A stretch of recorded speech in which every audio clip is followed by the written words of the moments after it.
Hey everyone, welcome to a new episode of Chip Off the Old Clark. With me today are one friend and one new friend, Doug Eaton, who is a part of the executive for the Mount Brydges Bulldogs and has been in junior hockey for 40 plus years, and Elaine Moutrey-Stirk. Elaine, sorry, yeah. It's been a bit. She is JrCHockey Volunteer on Instagram. And she is right into mental health and making sure that everybody has a purpose, which we'll get into, and the puck support program. So I'd like to welcome you both on the show today. Thank you. Thank you.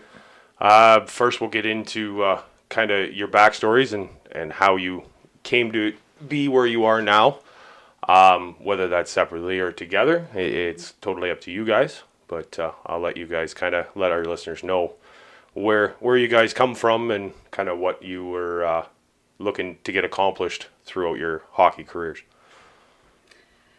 Myself, the only hockey I can say I've ever played was in school, and that was field hockey. I happened to be a goalie. I lasted not too long because I ended up with a concussion, so that didn't really help. I was also a goalie in soccer, but my actual background is a swimmer. Okay. And I used to help coach. Mm-hmm. But I always liked hockey. Yep. I can actually say I can die happy because I've seen the Maple Leafs win the Stanley Cup in 1967. Not a lot of people can say that. So I have no problem with that. Mm-hmm. Go ahead. My son, my oldest son actually, he taught himself how to skate at the age of 13. Okay. And became a goalie. Mm-hmm. So I got on the bandwagon. I'm very sports minded, so I started going to his games, and I became a goalie mom. Oh, which okay. is probably the worst of the moms in all of hockey. Okay. Because we get it either way. If they lose, it's our son's fault or our daughter's fault. If they win, well, they played good. We usually hide behind everybody during the games. Yeah, we look through our hands. Well, you and I were talking. You and I were actually talking the other day on the phone, and you had mentioned it kind of the same thing as a rock group, that the goaltenders are more the drummers than the lead singers, which are more the forwards that are a little more narcissistic than like I said to you, goaltenders. I said whenever I see a goalie, I always say there's 3 lines of defense, and you're the third, and if it gets to you, the other 2 aren't doing well. Mm-hmm. Forwards and defense don't like when I say that. As a defenseman. Yeah, but you know what? The way I look at it, I love my goalies. Mm-hmm. And the reason I got into this, I am in mental health. I'm a psychiatric mental health nurse. And even when I was with my son, I would see some of the guys, young guys, and they'd be beating themselves up if they couldn't get something right. And I'm quitting, I'm going away, or else they get themselves completely drunk or stoned, and it really bothered me. Mm-hmm. And it bothered me also because I didn't see the coaches or even their peers actually do anything. It was almost like, it's part of hockey, you do it. Mm. Then all of a sudden, you'd come to a game and that person wouldn't be there. Well, where are they? Well, we don't know. We just kind of dropped off the face of the earth. And later on, you'd find out either in a rehab, or they're on the street, or they're just wasted somewhere, and they haven't gone anywhere. Yeah. And that really hit me. Now, I do have a relative that was in the OHL, excuse me, Saginaw. Mm-hmm. Neil Moutrey, or Nick Moutrey, sorry. Neil is his father. Nick is amazing player. He played for Saginaw during the time that they lost Terry Trafford. Okay. Terry Trafford was one of their top players. He had basically been benched and sent home for use of marijuana. And I guess this was this kid's life. Yeah. And he left, and the story is about a week or so later, they found his body in his truck in a mall in Saginaw. Wow. And that really hit all the kids. And I guess my thing was, being in mental health, did they not know this boy would react this way? Mm-hmm. If this is all your life, and you're getting told, and even though it was actually temporary, though they didn't, from what I've heard, they didn't tell him that. Now, this is just hearsay. Mm-hmm. I mean, that's the boy's life. and you're saying, we're taking you out of the lineup, the chance of you, and he's hearing, the chances of me getting to the NHL are now nil. Yeah. What have I got to live for? Mm-hmm. And that really upset me, that there was nobody there to say, you know what, you're going home, it's not permanent. Yeah. Can we talk? Yeah. And there was nobody to say that. And then about 3 months later, watching a game, Windsor against the Knights on TV. Don't remember. I'm sorry, I don't remember the goalie's name. Yeah. But he was the backup goalie for Windsor, and he was getting shots on him, and he was. I think they were up like 6-0 the first period. Mm-hmm. Now their main goalie, he was sick, but he was on the bench, and this young guy comes off the ice, throws his helmet down, goes down the walkway, and leaves. Mm-hmm. No, nothing said. And later on, the coach did a press conference, and he just basically said, you know, this kid's career's finished. I've had it, da-da-da-da. And I remember looking at Doug thinking, he's an idiot. He has just let a young guy go off who's been humiliated on the ice, and he's telling everybody, this kid's finished. It's all gone. And just after going to a funeral of another kid that did that, Yeah. and I was really, really upset. And I said, something has to be done. Mm-hmm. This is ridiculous. I can't, we can't do this anymore. Mm-hmm. So found out later, luckily the kid did talk to somebody. Okay. And he's okay. But I'm just hearing stories. And then met Doug and got involved with, who's your team again? Oak Ridge. Oak Ridge. And just watching the kids in Oak Ridge, like coming off the ice, sometimes I was a trainer there, and I'd go into the dressing room, and they would come in and, I got a concussion, that's it, I'm finished, and it's like, no, you're not. Yeah. And they would just be so down and so out, or else they'd come on. We'd have a couple of one young man that we were both really, really concerned with, and he had such an anger. Like he would explode. Okay. And that's one sign. That's a sign of the mental illness. That's a sign of something going on. And we had an idea it had to do with the family. Mm-hmm. And we tried to talk to him, but he would throw things, even in the locker room, and he would just yell and scream. And he actually walked off the ice twice on us. Mm-hmm. Wow. Yeah. And tried to get a hold of him. That didn't happen. So we moved out to, I guess we went to the PGHL and ended up going with the Port Stanley Sailors. Okay. That's when I said, okay, this is what I want to do. I think every PGHL, especially junior C team, should have what they call a mental health advisor, who has nothing whatsoever to do with the management, but is there for the team. It doesn't have to be me. It could be anybody. But it has resources for the team and is there to listen. Mm-hmm. And nothing is said. It's between myself and the player. A little bit harder for me to do. I don't know if it's because of my age and I'm a woman. But I managed to make friends with some of the boys. Yep. And as I found out young teenage boys are, and men in general, they won't come right out. They sneak through Instagram, Facebook, telephone, text. Yeah. Can I meet you somewhere? Can I talk to you? And we do it that way. Mm-hmm. And I got to know them, and I watch them. Being a mental health nurse, I tend to assess. I watch even, I'm probably assessing you guys right now. So I've got to a point, I've known some of these young men for a while, and I can actually watch as they play. Yeah. I've got one young man, he was goalie for Lucan a couple of years ago, and I could watch him and I could tell when he was having a bad time. Okay. Just by his body language, how he's played. There was a couple of other players too that they would come off the ice and I go, if you need to talk, I'm fine. Like, no, you're not.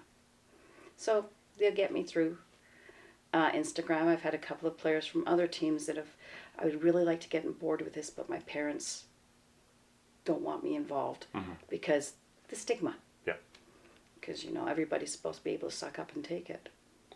Well, I know for sure with my hockey career, as short as it was, there were a bunch of times that, throwing a fit, getting into a fight for no reason, the added penalty minutes that I didn't normally take, and I knew what it was, but as you said, like to go to my parents or go to the coaching staff, or even to talk to another player, you knew what you were going to get told. It was suck it up. Like, this is part of the game. You don't like it, don't play. Yeah. And, you know, talking to you, and obviously Doug, you and I kind of spoke about it a bit before with Brady, is we need more of what you're saying, where it's an outside source. It's that could have changed my complexion of my hockey career. It could have changed, you know, my cousin who's playing in tier 2 right now. You know, all it takes is one bad game, one bad shift, and he starts getting down on himself. If he's got nobody to talk to, he could be in the same scenario as some of these other kids. Exactly. And the thing is, it might not necessarily have anything to do with hockey. Hockey is their release. Yeah. So they're building up from stuff happening in school, at home, whatever, relationships. And hockey's their release, and all of a sudden their release is attacking them too. Yeah. And I found that there has been mental health there, but it was more of, if you need it, let us know. They're not going to let you know. I mean, CMHA in Middlesex, they work with the OHL, and they work with some of the other teams here. They're great. They've got great information, but again, it's more, and they actually have, I think the Knights actually do have somebody there. Okay. But not everybody does, and especially for Junior C. I'm sorry, but everybody figures Junior C are a want-not bunch. We don't have to care about them. Why not? Yeah. They're somebody's kids. They're somebody's brother. They're somebody's, you know. You have to. Yeah. And it should be all the way down to the little kids. I remember we were at the Western Fair one time, and we were watching, it was a midget game. And a bunch of atoms came off. And this coach comes out, and he's like, you guys are a bunch of idiots. What the? And I looked at Doug, and I said to Doug, what is that? And he goes, oh, that's him giving them a speech. And I said, they're 10 years old. Yeah. And we could hear him through the... Turn it down. Told you it's too loud. We could hear them through the locker room. Yeah. And the parents are, I'm thinking, no. Yeah. No. I go back with, I'm going to digress. We went to Oak Ridge. We actually, he coached a team, an Atom team. And then about 5 years later, they were our midgets. Okay. And as an Atom team, they were amazing. And I was there. I would talk to them, and we'd have a good time and laugh. And Doug and the other coach kind of said, this is for fun for you guys. Have fun. Well, we got them as a major midget.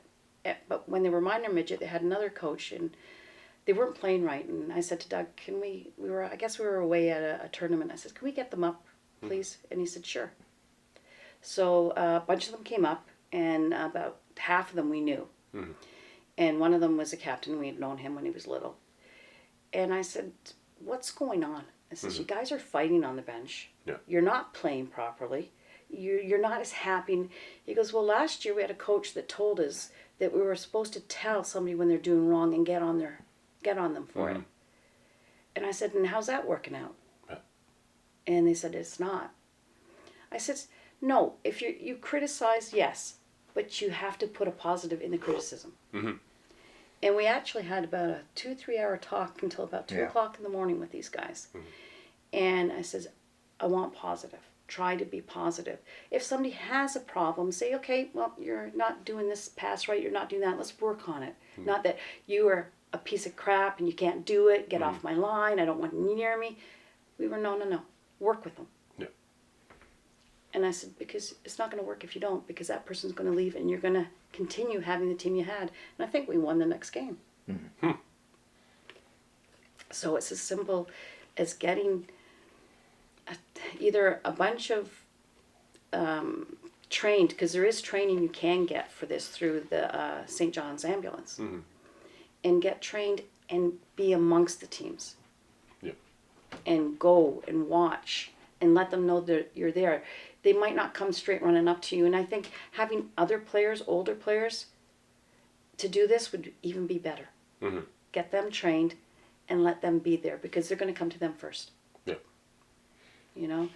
I have one young guy, goalie that I was talking about, Devin Clark. Devin played for London Nationals, was called up for the London Knights too. Has played for Exeter. He's now playing for the Clinton Radar. Yeah. He's a good goalie, but he's very hard on himself. And I was trying to find it today, and I did have it, and I don't know where it's went. And he did an interview with somebody on this, and he's had a hard life, and he was a drinker, and he was into drugs. Yep. And he's been sober for about 18 months, 19 months now. Wow. And he's an amazing kid. But I watched him. He's one of the ones I used to photograph. And when he came off, I would say, "What's up?" "Nothing." "Okay." And then we'd talk. But he it would be a great person. And he's actually looking at that, to do that. So, yeah, that was part of it. And then also got into concussions because... Turn it off. Because concussions have a lot to do with this too. Yeah. And again, with that, I got to be friends with Tyler Parsons, who was the goalie for the London Knight Memorial Cup champions of 2016. Okay. Yeah. Okay. And Tyler's an amazing goalie. And when he was in, I think it was Stockton, possibly Kansas, he was in practice and had a concussion. So he went home, and I had been watching videos, and I saw Daniel Carcillo's video about fixing my brain, or fighting to fix my brain. Yep. And I mentioned to his mom, I talked to his mom on Instagram, and I said, I think you need to watch this. So she watched it. And she was driving him back to the airport to go up to Calgary, to the Flames for training. Yep. And kind of it went something like, "Okay, bye, Mom. I don't know if I'm coming back," or something like that. And she kind of looked at Tyler, and, "What are you talking about?" He goes, "I don't feel good." And she said he had been a very angry, depressed, which is not Tyler. He's a very open, fun, full of life guy. Yeah. And he basically ended up breaking down. And his mom goes, "Okay, we're going home." And he said to his mom, "I was going to kill myself." Wow. And his mom called the Calgary Flames, and they said, "Okay, let's get him help." And he went and got help. And there's an article in The Athletic about this, and he comes right clean with it. Wow. And so kind of carried that over to Devin, and then Devin ended up doing an article for a local paper about how some of this was his problems too. Oh, okay. Yeah. Well, I know, speaking of like getting the older guys and the former players to kind of help out with them instead of the older hockey moms, like you had said. Exactly. That's something that you and I actually talked about. And I think Doug and I, without actually talking about it, we're kind of talking about it when we were talking that, with the struggles that I had, like I may not have the training that, they want you to have or that you have specifically, but I went through it. So the firsthand knowledge and the firsthand experience, I can see it, I can hear it. It's almost noticeable without being noticeable. Yes. And even with you, Doug, like I'm assuming with the Bulldogs, like going to the games or any of the Junior C games that you've kind of picked up on that too with your. There's a lot of things you see, especially sitting up in the stands, and yeah. It all hits. Yeah. Yeah, and then with that too, like you and I had spoke with hours on end last week. Yeah. But you actually turned me on to another person that I'm hoping to get on the podcast, and I told you I started listening to his, and I binged it. Going into the whole drug addiction and anything, using the word binge probably isn't the best word to use, but no, Brady Leavold is amazing. 2 years younger than I am, and his story is almost shot for shot what mine is. He's absolutely amazing. I had been as soon as he asked me, he goes, "How did you find out about me?" I says, "You know what? I don't know." I says, "I just did. I just clicked on you." And so I'd been ordering T-shirts and things. Yep. Actually, I've got a T-shirt underneath with his stuff too. And so this time I thought, no, I want to go up there and meet him because he's up in Gravenhurst. Yep. So I drove up there. The most unassuming, sweet, and I'm going to call him young because he's 30 years younger than me. Yep. Sweet young guy. And it was almost as though, what's the big deal about me? Why are you making a big deal? I'm nothing, you know. I've been in jail. Yeah. I've done the stuff I've done. Why does everybody care? And it's because you turned it around. Yeah. And you're telling the story that everybody's afraid to tell. Mm-hmm. And I said, you're making that huge... I'm in awe of the man. I really am. And I ended up talking to him, and yesterday we were at Lucan at a memorial game for Nick Smith. Nick Smith was a young defenseman that played for Lucan. Yep. That unfortunately killed himself 2 years ago. Yep. And Nick Smith, so I was telling him about Nick Smith because Brady has these angel pictures. Yep. And Nick Smith is amongst Rick Rippon. Oh, really? He's got amongst Robert Probert. Yep. All these pictures. And they've got all these other kids with the big guys. Yeah. Because they're all the same. They're all angels. Yeah. So I told them about them, and actually, so the Smith family have gotten in touch with them. Okay. And they're going to do something. Oh, perfect. And he's going to help with that. So it's almost what I got from him. It was almost like I owe that to them because I should be amongst them. Yeah. And I'm not. And I think he feels guilty about he's not amongst, so he has to pay it back. And maybe that's the way he's paying it back. That's what I'm getting from it. Mm-hmm. So if I can help him pay it back, I'm helping him pay it back. Yeah, like, and that's something that you and I had touched on, and even Doug and I have touched on with that is if this podcast, if talking to Brady, just one. That's all it takes. That's all he says. Yeah. I just need one person to change, and that's how I look at it too. If I have one person out of all the kids I talk to, that's one person less that we have to worry about. Yeah. Well, and then to kind of transition over to you, Doug, you've been in hockey for 40 plus years. 50 plus years. I'm about 70. Okay. I started when I was about 3. Okay. So, actually, if you think about it, most people don't even know what I say when I said I had bob skates. Yeah, I don't know what that is. That is the old days when you had to clamp a 4 ringer type of thing on the bottom of your boots. Okay. And that was your skating. Oh, wow. So like you think about it and you think, oh, people say, well, on that. But I was playing hockey on a regular basis by 4 with teams and stuff. I played in a ton of teams. Back in those days, public schools had a hockey league in the city here. The Catholic schools had their own ones. Boy Scouts, I was a Cub, a Scout, oh, wow. up through that stuff. We had a team for 3 years, and then they wouldn't let us back in. Too good? Too many penalty minutes. No, but it was. They said, you guys, you got the best people in the city, type of thing, and it wasn't even. Yeah. We were quite high, but I mean, public school. I made the team in grade 4. Oh, wow. So I was playing against the grade 8s and stuff like that. Yeah. I made the team. Fast little thing that goes around. I was a defenseman too. Okay. And it looked funny when you see some grade 8 and you give them a shot. That type of thing. But that's the whole thing. Mm-hmm. We played that. We went on. I played both ice and roller. Okay. At 10, I started working at London Arena. Way back when. Yep. And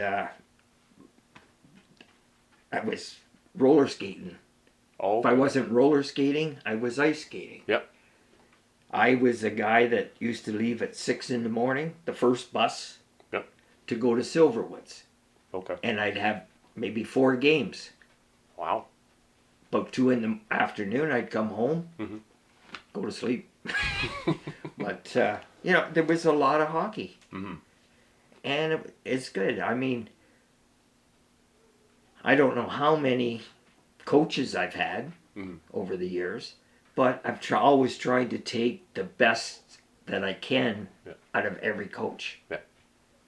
And not do the things that certain coaches, you know. Yeah. Like we were talking about, I think that was a Vaughn coach. Oh, that was a whole different gang. Oh. Oh. That was well, the no, game no, but that- the one that was actually in the dressing room, Yeah, too. but that was the game that we Oh. only had, 6 players, and we even were telling the 2 goalies they might have to dress and play as defensemen. Yeah. And the goalies actually were causing penalties so they could go in and rest for 2 minutes. Because we were playing against a Vaughan team of, and they were A full team. full Yeah. team, and mouths on them. They were saying all kinds of things. So I'm not even going to repeat it. Mm-hmm. And they go on the ice, and our team was looking at Doug, and Doug's going, "Try it, see what happens." You know, and But I mean, yeah, the one goalie was at the far end of the bench. I said, you might as well come down here. No, there's nobody here but one guy, you know. And we took it. Yeah. And I think they just beat us. yeah. And this was the Friday of a tournament Okay. over at Western Fair. I can still But remember. he managed to get 6 kids, coach 6 kids to have enough confidence to almost beat a full team. Wow. You know, and it was little things like that. So I started coaching in the 70s. Okay. I was working up in Ottawa, and there was 2 guys I worked with up there that were over in Quebec. So actually, my coaching started in Quebec. Oh, wow. Gatineau and Hall. Yep. And went from there. When I got back to London, they said, well, why don't you help so-and-so? In London, I've coached for LMHA, North, South, Southeast. Yes, actually there was a Bantam team there. Wow. Oak Ridge. I think the only one is West. I missed that somehow. I've coached, basically, I've gone into Junior B. We were working for, had in 2002 the Sarnia Blast. Okay. Don Yeager was the owner. I liked it. I come in at the end of the year to do up some things because we were looking good. Mhm. We won the Sutherland Cup that year. Oh, wow. And the next year, 3 of the coaches went to Strathroy. Okay. So I was 2 years with Strathroy. Yep. And then I went, some people tried to buy Strathroy, didn't get it. They ended up buying the Nationals. Okay. And they said, the majority owner Mhm. said, do you want to come home? For us, that's a couple blocks away instead of driving 30 miles. Yep. And I'm thinking, yeah, maybe it's time. Yep. So we did. So I had junior Bs, and then I took off of that. I was 17 years midget coach for Oak Ridge, Okay. and just kept it going. Like if you look at Medway or Oak Ridge, Mhm. most of those things, I think a third of them are mine that Oh, are wow. in there. Well, I know when you were saying 2002 with the Sarnia Blast, I do believe it was the year before that Len Press was there. Yeah. And actually, I think I've talked about it on here before. Yeah, that, it was Lenny. yeah, I went up to St. Mike's and was told by Len, if you come back, we're signing you. Mm-hmm. 16 years old, 17 years old. And I got offered to be the 8th defenseman for St. Mike's, and I had the option of going back down and playing B or staying up and playing with Yeah. the Buzzers. And being immature, obviously, at the time, and not realizing the steps that it was going to take to get there, I went, oh, I'll just go back and play B with Len and Sarnia. Well, by the time I got back, Len went to the cottage for the weekend, and his assistant signed all the import cards. So it was, I ended up, like you and I talked about it, I've had enough. I'm going to play with my friends. I'm going to, enjoy hockey, get back in with the Bulldogs, which I've been playing with since I was 14, and that's where I ended my career. So. Yeah, I mean, because it was Lenny that, when we won the Sutherland, he says, Stapleton wants us to go back to Strathroy. You want to come with us? And I'm thinking, no, I just made my trip halfway. Yep. And then after 2 years, it made it, we're just a few blocks from Western Fair. Yeah. In that, so. Yeah, it's funny, you people say, I got one, I think, that I could find, one of the pictures of the Rockets. Yep. And I looked at the picture, and I mean, I know most of the names. Some of them I only know a last name or a first name. Yep. A lot of times I only coached, when I coached, I maybe do 5 teams in a year. Okay. I'd have Oak Ridge teams. I have this. We had junior teams, summer teams. Yep. I was doing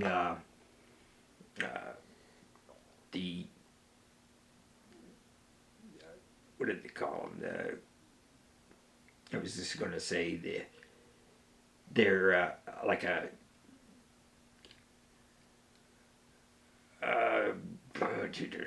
thinking of what we called it.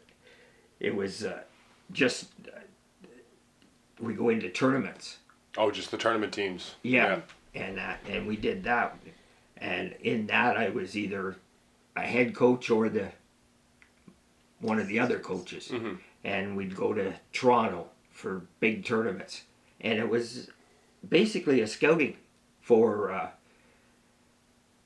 the different places, like even Strathroy. I was also doing all the my head's going crazy here. The colleges, Okay. and stuff. I was actually on there doing that too. So as the scouts would come up, they'd come talk to me, questions, spend a lot of time, and we'd have probably put maybe 12 kids into universities in the States. Oh, wow. Yeah. And a lot of them are still around and pretty good. Oh, wow. Well, I know, like, obviously after your junior B days and that, you guys had talked about going to Port Stanley, and you've eventually got your way into Mount Brydges. With that, and, to kind of stem off of what you were talking about, just kind of the mental health side of things, like what's something that you noticed kind of throughout your time in B and even midget and then into the C leagues for what is and what can be done for mental health? Yeah. There's so much to it, and it's hard to say. These kids, they've made it. Yeah. By the time you're into even junior C, and then they move up to B, and it's like, oh yeah. And then if they get up there, or they're drafted by a junior A, and they go, oh, we love to be there, and it's hard. There's so many, and it's that big triangle. Yep. Everybody, they're all down here as they work their way up, and then all of a sudden, you're back again. Yep. But you And have it's to hurt. say, even when I first came out with it, you were kind of resistant to it as well. Yeah. It was you're not, you never played hockey. You don't know. You have no idea. And I still get that resistance. And it's very, they look at you, what would you know about any of this? It's like, I know the head. I know what's going on in there.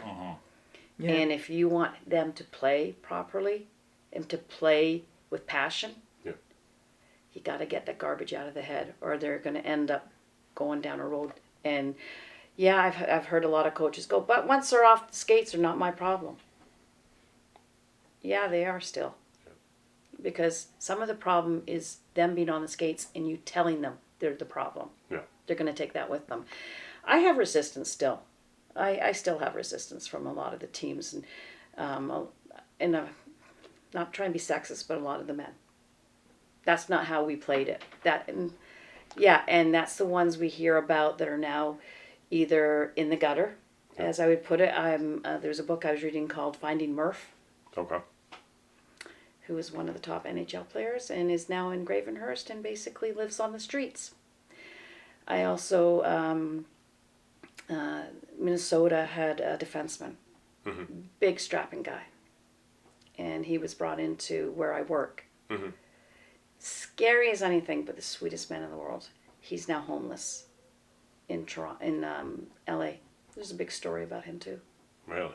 Yeah, and both of them talk about how when going through even little league, but the smaller leagues and coming up and all the yelling and screaming and just the expectations. I mean, we're talking about kids. Yeah. Brains aren't developed till they're about 21 to 25 years old. Yeah. These are kids, and you are making them act like adults and making them think like adults. So they're going to act like adults, so they get into drinking and whatever. And then you're surprised when they go off the rails. Yeah. It just completely... Well, I did it when I was their age, yeah. And how many beers did you drink after a game when you were 16? Yeah. And got in a car accident or was caught speeding or... I mean, yeah, it sounds glorious. I mean, when I first started, I think, oh, this is great. And then when I got to meet some of the players and even some of the OHL players, I felt really sorry for them because... they'd be on the ice smiling and and you'd come off the ice and they just fall. And you would look at them and their head be down and they didn't really want to talk. And you're thinking, there's more going on there. And people are seeing it, but they're ignoring it. And then that's when you get that 1 year where we had all these defensemen or all the heavies killing themselves. Yeah. And there's one book called... it's by Ken Dryden, and it's about Stephen Montador. Okay, yeah. And it talks about him and what he went through. And he went from not being anything to do with drugs, cleanest guy around, to just giving up and killing himself. And there's one called about Bogart, and it's hard to read. Then I have one by Brent Myers, Painkiller. And we were talking about this before. And it is an amazing read. And I wrote and told him, I says, about the second or third chapter, I wanted to smack you in the back of the head. Because the stuff, I mean, no holds barred. Wow. No holds barred in this book. He tells you everything, and he is the only guy that's ever had, I think it's the 5 lives to have rehab, and didn't succeed and was kicked out of the NHL. He now does counseling for them, but just the stuff he did, and he goes, I know what I was doing, I know what was going to happen to me, but hey, that's the price you have to pay. That's what we were told. Yeah. That's what you pay. That's the price. You want the money, you want this, unless you are the golden boy. Yeah. But even that, like, you look right now, Carey Price. Yeah. And I'm very pleased he's doing what he's doing. Robin Lerner, coming right out. My goalies. My goalies know what they're doing. Yeah, like as you said, like they're the first ones to look outward instead of inward to take care of their defensemen. Like with Robin Leonard going after the NHLPA and the NHL with regards to Jack Eichel. Yes. And a lot of like Carey Price when all the stuff happened with the Aboriginal kids. Yes. He was the first one to step up and say something. Yeah. And what a lot of people that don't play sports and even my kids don't really know because they're not really into sports is the toll that seeing your friends, seeing your teammates go through stuff, it adds on to already the stresses and the depressions and the concussions that you're having on your own. And in all honesty, talking to you and kind of stepping more into that, I'm I'm honestly surprised that there's not more that are on Brady's wall. Hopefully there will be, and that's what he's trying to do, and that's the rest of us are trying to do. But we want more on the wall for people to be, recognized for it, but then again, we don't want anybody on the wall. Yeah. They all have wings. We know that. But, we want them down here a little bit longer. Yeah. Because too many are on the wall too young. Well, at any point, really. Yeah. Like, once again, going into Brady's podcast, which is Hockey to Hell, if anybody's actually looking to listen to it and or watch it, he does it live, which I'm working towards, so he's obviously a couple steps ahead of me in a couple aspects, but yeah, like, some of the guys that I grew up watching, like Sheldon Surrey, and, like, his wasn't even, like, Brady's side of things, where he had the off-ice stuff, which, hockey was his savior. It was, he got into the painkillers because of wrist surgeries. Yes. And like the NFL, like you and I talked about, like, they're still pushing the opiates and the narcotics instead of, like Canada now has weed that's legal, but it's not to the same point of, the pharmaceutical companies are still pushing the oxys, and all heroin is a half a step away. And as I said, like, to have them on that wall, or having the CBC and ESPN documentaries about them after the fact, it's too little too late. And, like, anything I can do, or I'm assuming you guys are the same way, to get them help, to have that ear to listen to beforehand so they don't get there, is just, that's what I'm hearing. I'm assuming that's what you guys are here for too. Well, he'll tell you that we'll be watching TV and all of a sudden the phone will ring. And it's like, okay, calm down. And he looks at me. And I'm like, yeah, talk to you in a minute. And I'm on the phone for 2 or 3 hours talking one of the players I know, talking them down. Wow. And, okay, let's talk about this. Sometimes they're stoned, sometimes they're drunk. Yeah. And it's, okay. So, and what I tell them, I don't know if they take it in, but at that point, somebody's listening to them. They probably don't remember what I've told them, but they listen. And that's the whole point, is I am there for them just to basically get it all out. And, and they have a lot of shame. A lot of them are so shamed, and it's like, I have no judgment for you. If you choose to do this, then fine, there's a reason for it, but I'm not going to sit there and, oh, that's bad. The other thing is if they say to me, I want to kill myself, and you probably think I'm selfish, the one thing I want it to be known is if somebody is suicidal, it is not a selfish thing. People think it is. It is like having cancer to the point the pain is so great and nobody's giving you anything to stop the pain. And you can't think straight. Everybody thinks you can control your brain. You don't. Just as you don't control your heart, you don't control your lungs. Yeah. And everybody you can just suck it up. No, you can't. Not when this pain. One of my patients said it's like having a festering infection that slowly gets bigger and bigger and hurts more. And nothing seems to be able to close it. But then if they get to talk and get to, say what they have to say. And the funny thing is, I'm looking at the picture over there of Robin Williams. Yeah, that's why it's there. And I always say to if I see like this Nick Smith, he was Robin Williams. He used to make everybody laugh. Yeah. And that is a sign I look at too. If somebody's trying to make everybody joke and everybody, it's usually, it can, and not always, but it can be a sign that this person's hiding the hurt. And they tend to be caretakers. No. They tend to want to take care of other people. And then when they're alone, that's when they go into their darkness. And that's when they feel like nobody cares about me. I'm busy taking care. It's almost they want people to look at them and say, I see it, I'm going to help you. But at the same time, they're keeping this facade so that you don't see. So it's almost, please see me, but I don't want to be felt sorry for. Yeah.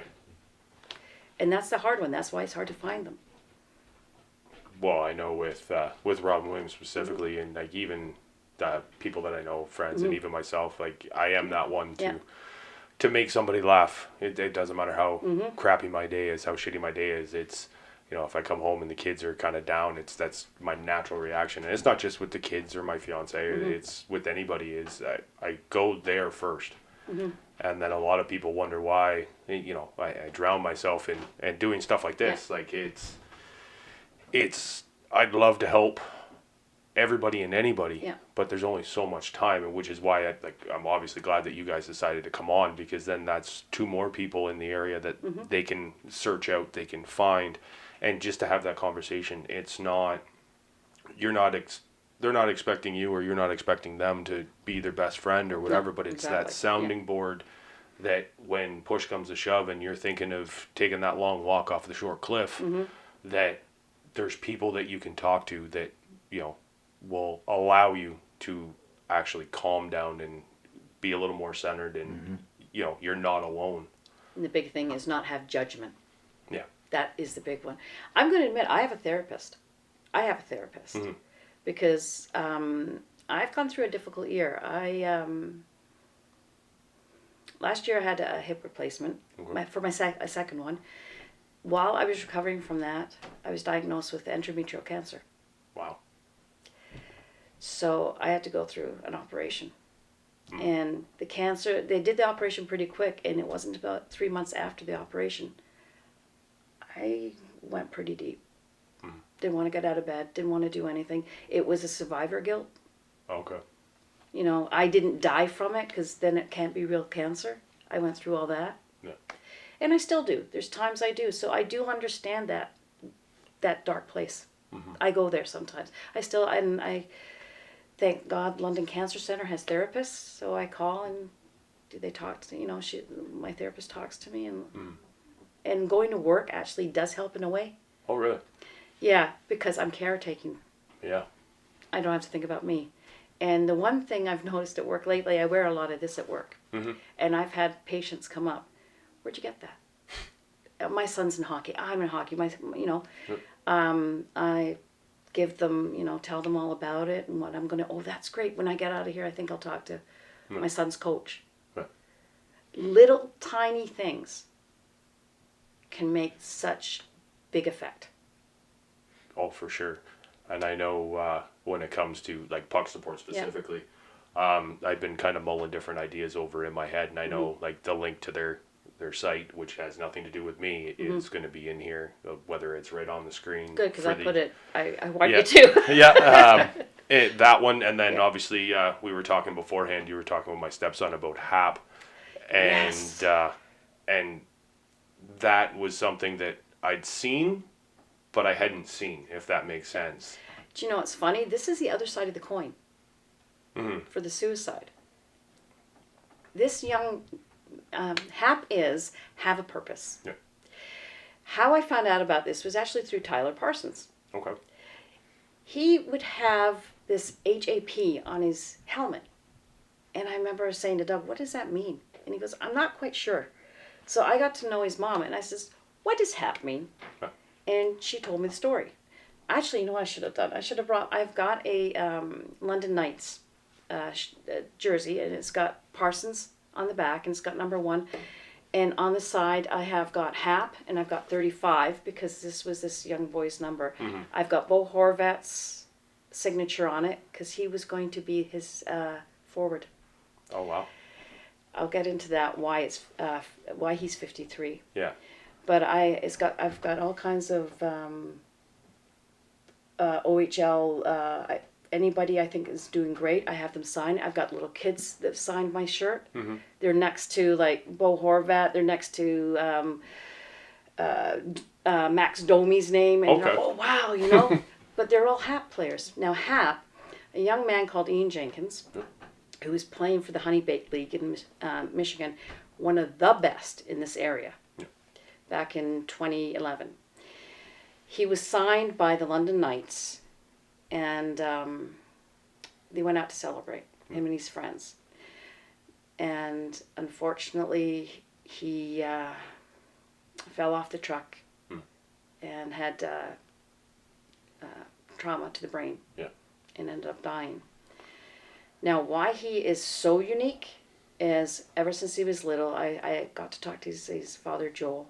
And ever since he was little, he used to put HAP on his equipment. And they asked him what that meant. And he goes, it's have a purpose. Yeah. You know, you have to do something good for yourself. You have to have something good for other people. If that means helping them, help them. If that means listening to them. Yeah. Joel told me the kid used to, help with hockey, or if somebody needed equipment, like Dad, can I, yeah, sure. Yeah. He was into all this, and he was very well known for this, and everybody loved him. And he actually, one of the things he did say, if anything ever happens to me, donate my organs, which did happen. Wow. Somebody just about half an hour down the road who knew him. Wow. Ended up getting his liver. Yeah, so he's still alive. He's still going. Yeah. And Tyler Parsons was very, it really hit him. And now when Ian died, Bo Horvat and his father Tim went to the funeral. Yeah. And they wanted to do something for him. So Bo asked that his number be 53. Okay. Because Ian's number would have been 35. Yeah. And so Bo, that's why Bo has 53 on there. And actually, Demko, their goalie for Vancouver, Yeah. he was a friend of his. Oh, That's wow. why he wears 35. There's a lot of goalies that wear 35. And the reason the reason Ian wore 35 was Esposito. Really? Yes. So it's kind of coming in a circle. And we actually have a London Knight new goalie. He's playing for the Nationals. Yeah. And his name is Owen Flores. Okay. He's 35. Ah, okay. And I mean, he wouldn't even remember Ian. Yeah. Because I think he's only 17, 16. Yeah. And the same reason for the reason why he wears 35 is he's a hat player. So Joel used to have an organization called the Big E Foundation, Okay. who they had all kinds of benefits and all that, and they would get money and bursaries for athletes and do whatever they could. That went on for a while, and then about 4 years ago, he just couldn't take it anymore. Yeah. It's just too much. And he give out wristbands, which I have for you. Oh, well, thank you. It's called Have a Purpose. He would give out these wristbands, and money would go towards athletes, but he said, I can't do this anymore. So I said, can I start making the wristbands at least?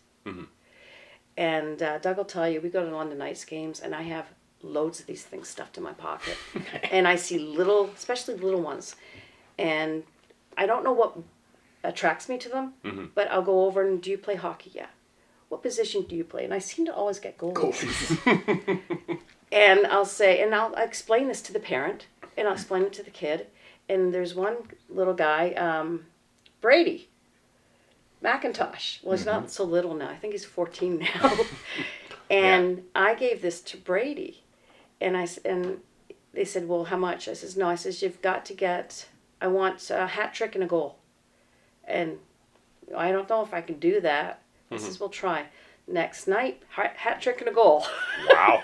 And that kid is so into hap. I have another young friend that means a lot to me, Matthew I can never pronounce his name right, but Ski. Matt Ski. Matt had cancer at the age of 6, liver cancer, and into remission, and got it again at 8. He's a goalie. Of course he is. And amazing kid. Absolutely amazing kid. And we got him out to the Knights game, and they showed him off, and they did all kinds of things, and I gave him this. And his dad, Mike, called me one day, and he goes, okay, my kids take hap to a whole new level. I said, why? He goes, because he just told the goalie coach off. I said, for what? He says, because the goalie coach was nagging at this kid, and the kid was almost in tears. And he goes, no, you're not doing that to him. That's not how you do it. You have to have hap. He has to have a purpose. You're not. And I went, okay. Wow. So, and if any of the kids want, kid comes up and says, I'm going to slew foot, Matthew will say, no, you're not. That's not how we play. We don't play dirty. Yeah. And this kid's gone all the whole different way. He plays for the 99ers now. Oh, okay. Yeah. And he's an amazing kid too, and he's very into HAP, and they're very into the mental health thing as well. So is his parents, and so is, and he is, and his brother. His brother also plays Noah, and they're all into this HAP. So where I'm talking about mental health and kids not coping, this young man of whatever age he started at to the age of 16 already had the answer for all of us, and that was HAP. Yeah. Give somebody a purpose. And a lot of these young goalies, but young players come in, they have a purpose, and sometimes I wonder if we take it away by what we say to them. Yeah, I know, like, and Doug, you can probably attest to this and agree with it, is if I had known about that, you know, when I played, it would have made a world of difference. Big difference. It was, you know, there was games where, you know, if you were listening to this podcast, like Andy made the joke that he tried to bury me on the ice, and I allowed it to happen because that's what I wanted. And it was, there were some nights I'd come home and I'd just right to my room. And like, I tell my kids stories of, bought my own PlayStation 2 back in the day, and I just buried myself in there day in, day out, to the point where my dad actually took the wire cutters and threatened to cut the PlayStation and then shut the lights off to my room to get me out. And, you know, obviously there's a lot more to, you know, my childhood and my my stories that I don't know whether I'm ready to kind of let everybody know, but you know, a lot of people know, like I was speaking to Brady, and he's kind of, you know, privy to it because I know obviously he's not going to judge because of what he's gone through. Exactly. But yeah, like I know if the Have a Purpose and the puck support was around back in the early 2000s, like, or even before that, like let's not just say the 2000s, that one, we'd have a lot more players still kicking around, you know, whether they made it pro or they didn't, to, you know, have families start, you know, the next generation of hockey players on the line in the right direction, as opposed to, you know, being on that wall of Brady's, or, you know, hearing those documentaries, or even, you know, getting that phone call from a buddy of yours going, hey, you remember this guy that we played with in AAA? Yeah, well, he's not here. And with that too, when it comes to the like the junior ranks, I know it's a lot harder now, especially with social media, than it ever was with us. Oh, I know. They go after each other a lot. And that scares me sometimes when I see some of the comments. And as I've said to Doug, I have a couple of the guys that I know on social media, and I'll see some of their stuff, and I'll message them and go, what's with that picture? What were you doing? Oh, no. Let's have a talk about this. I'm okay, and then later on I'll go, okay, yeah, let's talk. So I watch, and sorry boys if you don't like me watching, but I watch because it scares me. Because I see it, and I think I know the parents to a point watch, but as a parent myself and seeing some of the stuff my son's done, you almost want to deny it because then it's too hard to take it in that this could be happening to your child. So you tend to not ignore it, but it deflects. That's the best way to put it. And so you need somebody, if you're going to use hockey stuff, you need somebody that's able to get the deflection. And bring it back into play. That's the best way to put it. Yeah, and I know too, like, I'm assuming it's my parents, because obviously we've never had the conversation, but when they started seeing that stuff with me, it's almost a knock to your own ego that, oh, well, I should have done better, and then they don't want to cope with that, or they don't know how, because, like, I've had many conversations with my stepkids that it was different when I grew up. It was different when they grew up and when you guys grew up, and on down the line. Like, it's got to be a progressive change. And in the last 20 years, the change has been exponential, especially when it comes to mental health. Even as a coach, you see that team as individuals. And every one of them is different. And I know over the years, I've had an awful lot of players come up and, hey, coach, can we talk for a minute? Yeah, see me right after the game. And you spend a few minutes. You take one of the other coaches with you so that there's a witness. But, yeah, we can talk. And you do that. And, I mean, it's funny, you know, you look at the kids, and I've had players, midgets and stuff. Mm-hmm. Coach, my girlfriend's pregnant. You know, and you go, whoa, it's a different thing. Yeah. You know, or this is happening, or that something at home is happening. Mm-hmm. What can we do? And I said, let me see who I can talk to and help you. Mm-hmm. But that's the whole thing. It isn't just hockey. No. And you got 20 some odd kids. Yeah. That you're looking after, and they're coming in, and just sometimes a battle between your own kids. Oh, I don't. Every time I pass to him, he's and you go. So. Yeah. It's a game. Yeah. Enjoy it, because it's going to end someday. I can tell you that. Well, that's the point, is they don't want it to end, and when it does end, because that's Oh. another thing we're talking about is the seniors, especially after COVID. Yeah.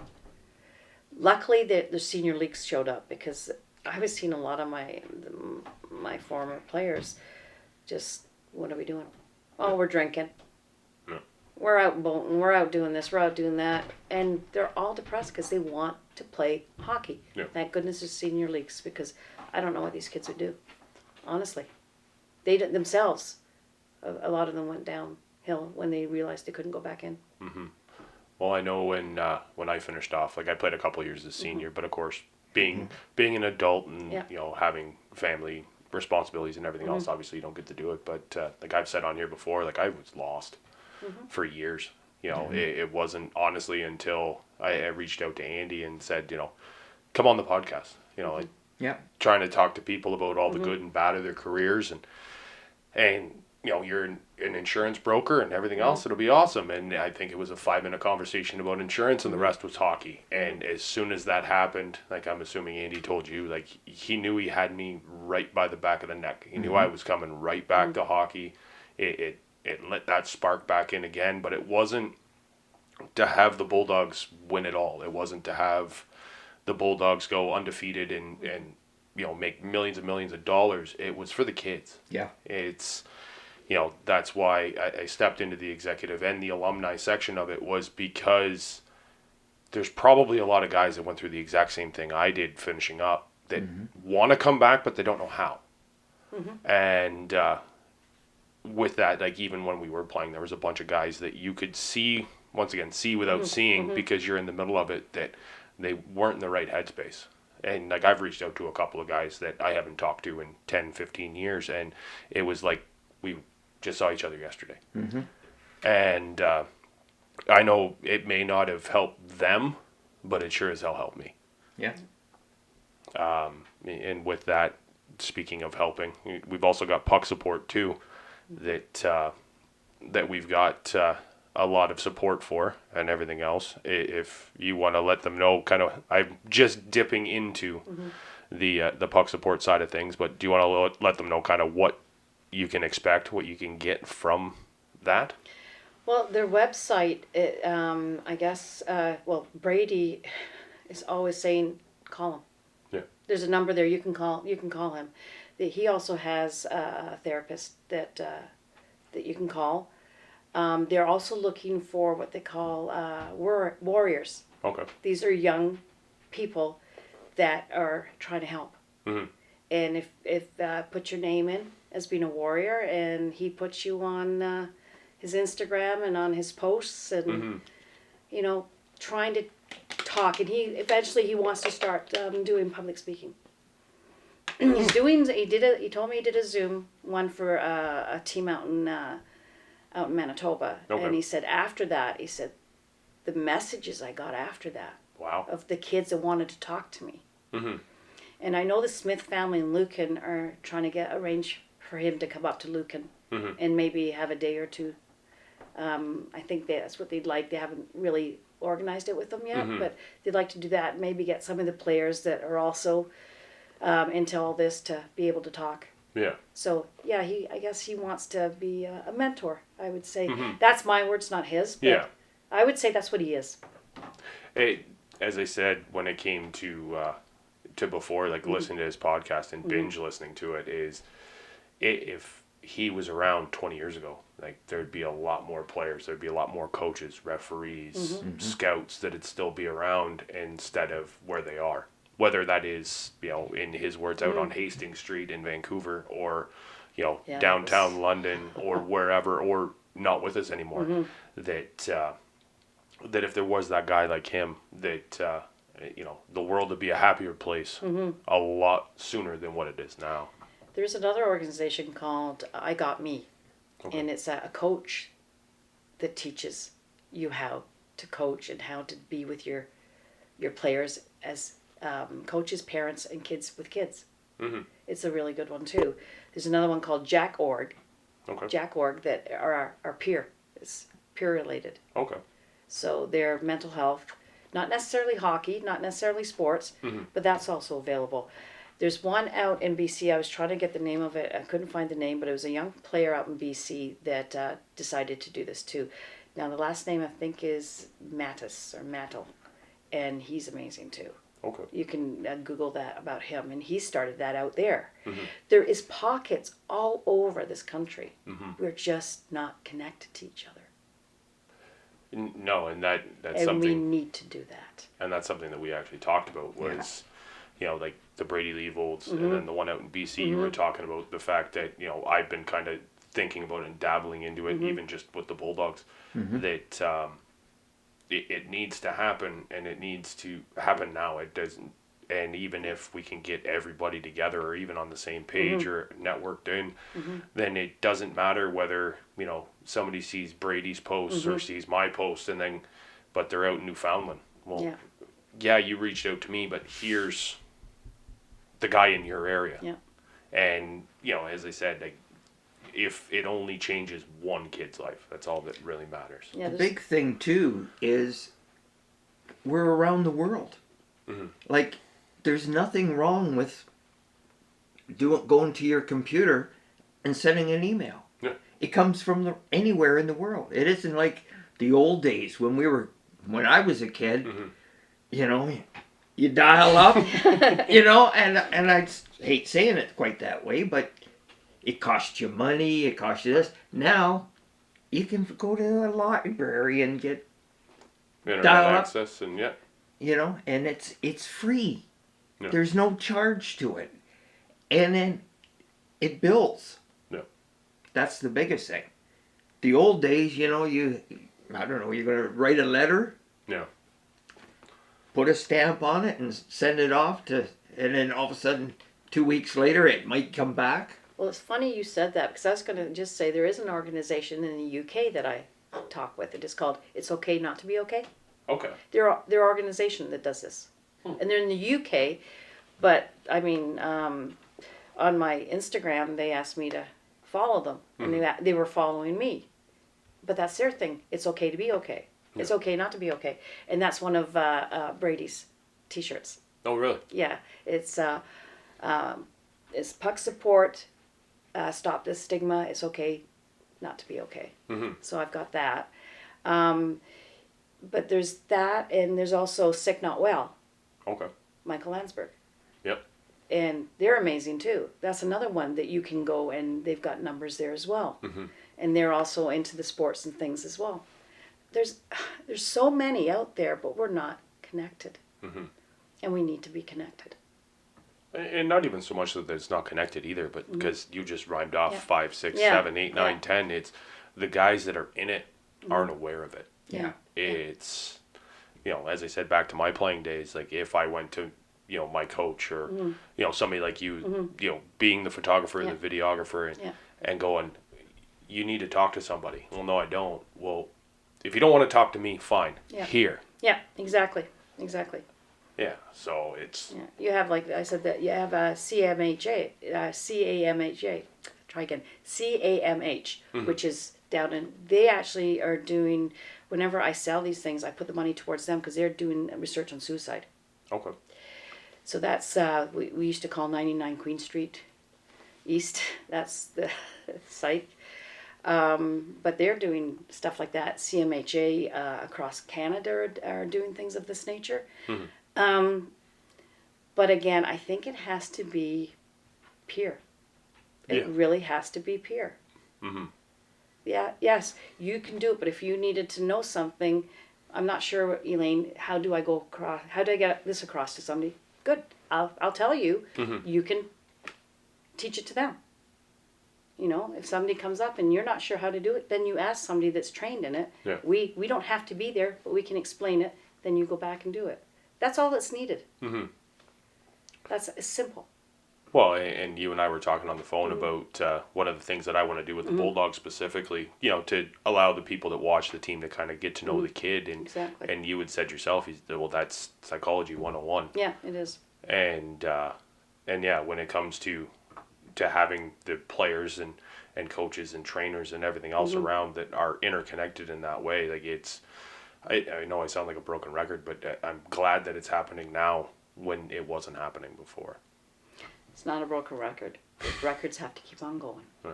You got to keep on spinning it, because that's the point. It was a broken record, because It's not. once somebody was off and out of the way, nobody cared. When they were out of their uniform and on the streets, whatever happened had nothing to do with us. What I used to get mad with when he would say, you know, it's basically cattle. That's what it's like. You're trading cattle. They're not cattle. No. They're not they're a commodity, but they're not cattle. They're people. Yeah. And all these ones that have died, all the enforcers that are died, because they were looked at as being Expendable. they're the big stupid jocks. Yeah. They're not, and that mentality still is there. Mm-hmm. And that's not going to work, because those big stupid jocks no longer are with us, because they were marginalized. Well, and I know too that like the Donald Brashears of the world and George LaRock, like you see him or any of them that are still with us in an interview, they're like the Robin Williams. They're always making everybody laugh. Yeah. You know, like you might see him break somebody's nose or break somebody's jaw on the ice, but as soon as you get him off the ice, he might as well just be a great big cuddly teddy bear. Well, Dryden actually talked about LaRock and how he had went after Montador and apologized. He felt bad afterwards. Oh, really? I'm sorry I did that. And it was like, he had to. He was told to. Mm-hmm.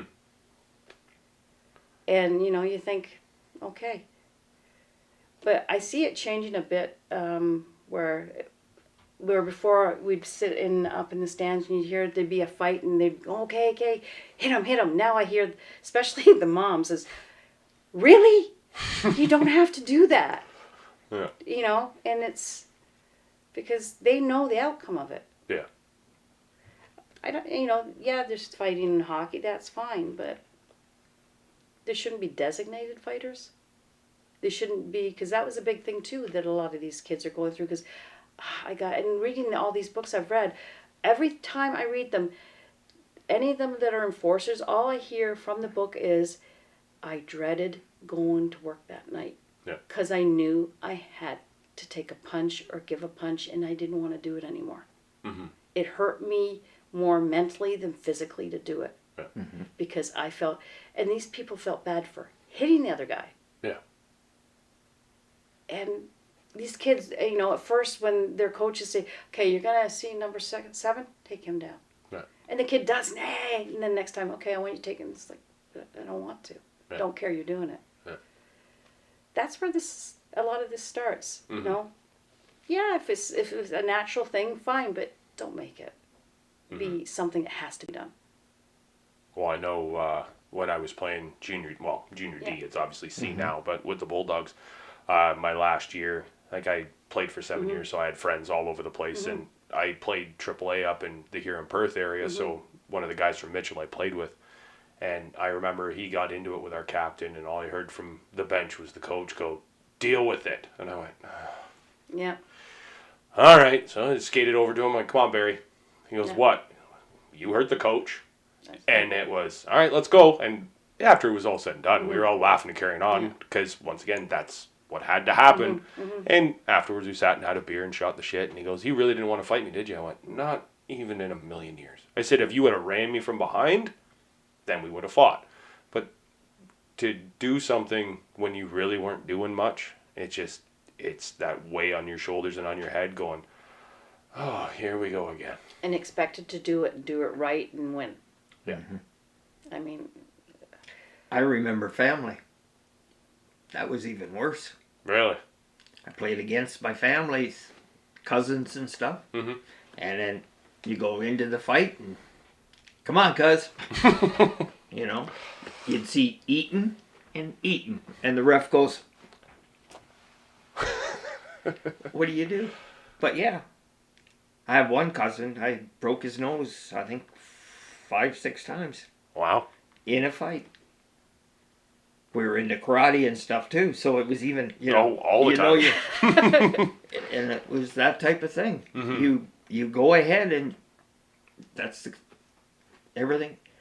And I was the youngest of all my cousins, Mm-hmm. so, and they were bigger at that time. I was used to playing younger and on these teams, and The underdog kind of thing. well, and you fought, and Yeah. all of a sudden I see it, and we call him Beaker now. And it was quite the thing. Mm-hmm.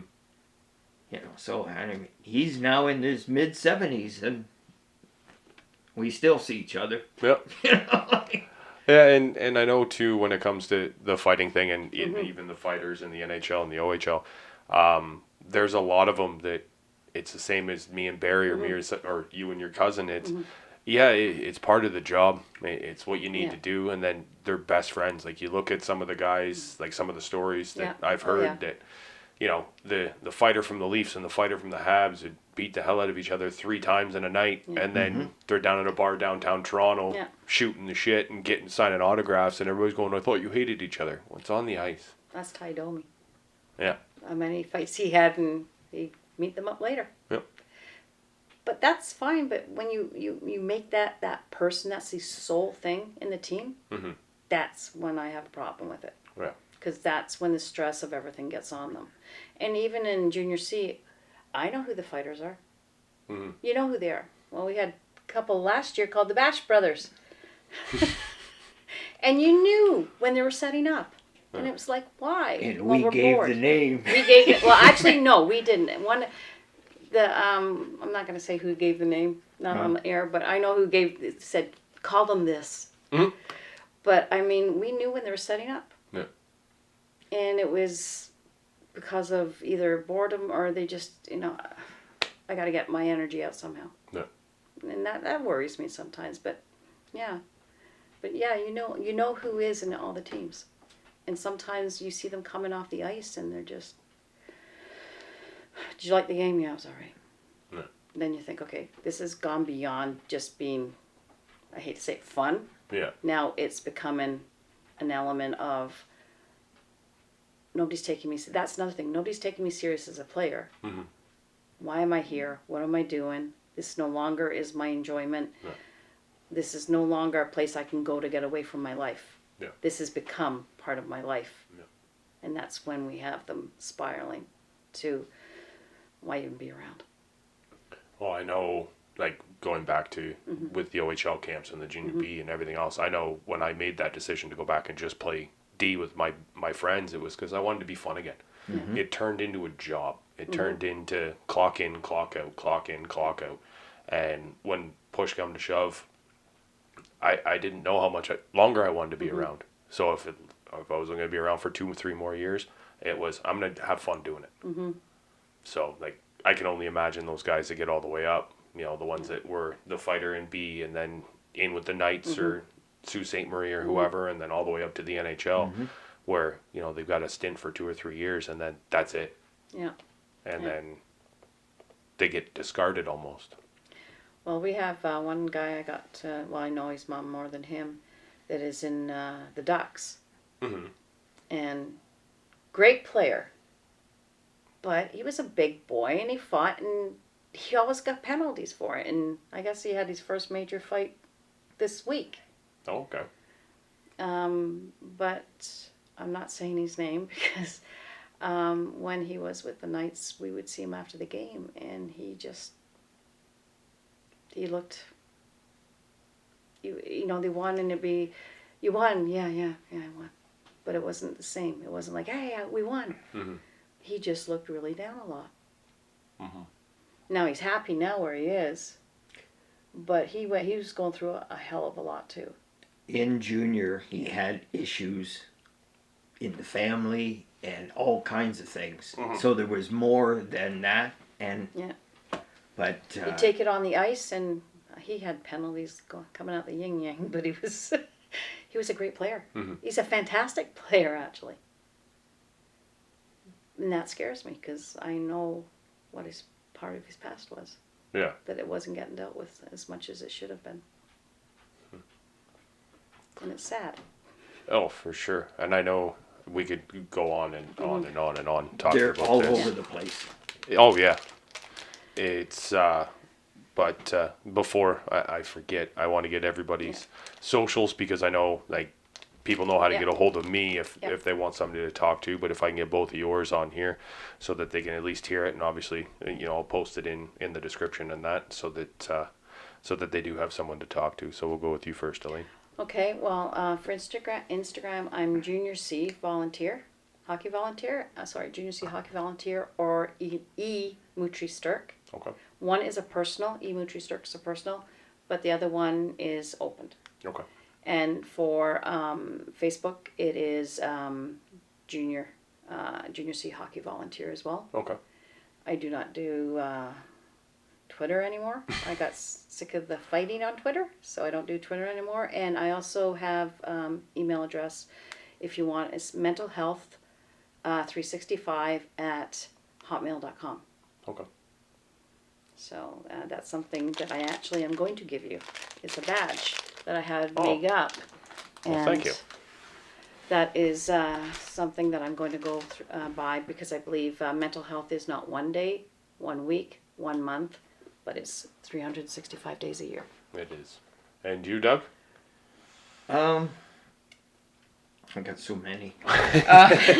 You and me both. Mount Brydges. I never go to myself, so this is the whole thing. Actually, Doug.Eaton 27 at gmail.com. Okay. That's the easiest one because the other one is the one I use as, like, actually if you go to Mount Brydges' name, Yep. to their website, Yep. and I handle the mail that comes into Oh, Mount okay. Brydges, so you can get information there. Perfect. Well, I know, as I said, like we could talk about this for hours and hours, but I don't want to take up any more of your time. So we'll wrap this up. I know, obviously I'm trying to get others on like yourselves to keep this message going, and hopefully I can have you guys on again sometime. Mm-hmm. And I've got a list of books and actually videos that might be good for people to look up and watch and read. Perfect. I will make sure that those are all in the description. And to all my listeners and or people that watch on YouTube, you got a lot of watching and a lot of reading to do because I've heard some of the length of the books and the length of the videos to watch. But that being said, I want everybody to stay smart, stay safe, and stay opinionated. Thanks. Thanks for sticking around to the end of the video and or the audio, whichever way you're deciding to listen to our podcast today. I would like to thank Elaine and Doug, obviously, for coming on. And as you can see here, I'm actually wearing the jersey that I wore when I got drafted. It's actually the first time I've actually, felt good wearing it and not, discouraged, upset, depressed about it. At the end of the episode, we had talked about all the different books and videos of some of the mental health issues that some of the professional hockey players have had. And if that does help you, there's links in the description. And as well, you can always reach out at chipofftheoldclark on Instagram or chipofftheoldclark@gmail.com through email. Some of the books are Painkiller by Brett Myers, Game Change by Ken Dryden, Finding Murph by Rick Westhead, The Grim Reaper by Stu Grimson, Playing with Fire and Conversation with a Rattlesnake by Theo Fleury, Why I Didn't Say Anything by Sheldon Kennedy, Boy on Ice by John Branch, talking about the Derek Bugard story, Breaking Away, Patrick O'Sullivan. Any of those you that are around here know who Patrick Sullivan is. He played for the Rockets and then on to the NHL. All the Way by Jordan Tutu, Cujo by Curtis Joseph. There is a DVD and a book that is Tough Guy, the Bob Probert story. And then, of course, there are YouTube videos about it with Daniel Carcillo, The Fight to Save My Brain. And then there's also in the Players Tribute and The Athletic, and another one from the Players Tribute. Keem Malou speaks about it. Corey Hirsch speaks about it. And as well as Tyler Parsons, former London Knights goaltender that Elaine had touched on during the podcast. Once again, I want to thank everybody for listening this late into the episode. And I want you guys to know that you're not alone. Thanks.